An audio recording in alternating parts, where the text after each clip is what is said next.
नमस्कार मंडळी, अदिती रेसिपीमध्ये आपलं खूप खूप स्वागत। आज आपण अगदी साध्या पद्धतीने चविष्ट गवारीची सुकी भाजी बनवणार आहोत।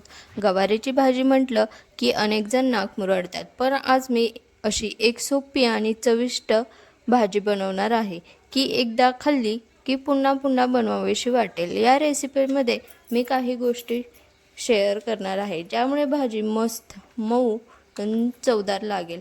मी इथे काळी कढई घेतलेली आहे। काळ्या कढईमध्ये भाज्या केल्याने त्याची चव अप्रतिम लागते। सुरुवातीला कढई गरम करून त्यामध्ये गवारी भाजून घेऊया, त्यामुळे गवारीची चव आणखी छान लागते। आता त्यामध्ये थोडंसं तेल घालत आहे। तेल गरम झालं की त्यात आपण चवीनुसार मीठ आणि तिखट घालून सगळं छान एकत्र करून घेऊया। आता ही गवारी जितकी आहे तितकंच पाणी घालत आहे, यामुळे गवारी मस्त शिजते आणि भाजीला छान चव येते। जेव्हा तुम्ही गवारी निवडायला घेता तेव्हा ती तुम्ही कोवळी बघून निवडा, जेणेकरून आपली भाजीही लवकर शिजते आणि त्याची चवही छान लागते।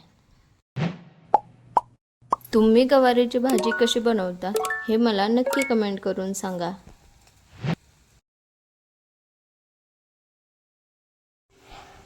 पाण्याला एक उकळी आली की त्यामध्ये शेंगदाण्याचे कूट घालून पुन्हा एकदा सगळं व्यवस्थित मिसळून घेऊया।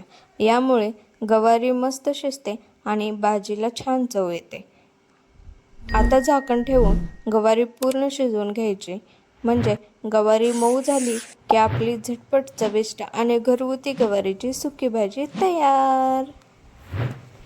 ही रेसिपी तुम्हाला आवडली असेल तर व्हिडिओला लाईक करा, तुमच्या मित्रमैत्रिणींना शेअर करा आणि अशा सोप्या व चविष्ट रेसिपीसाठी माझ्या चॅनलला नक्की सबस्क्राईब करा।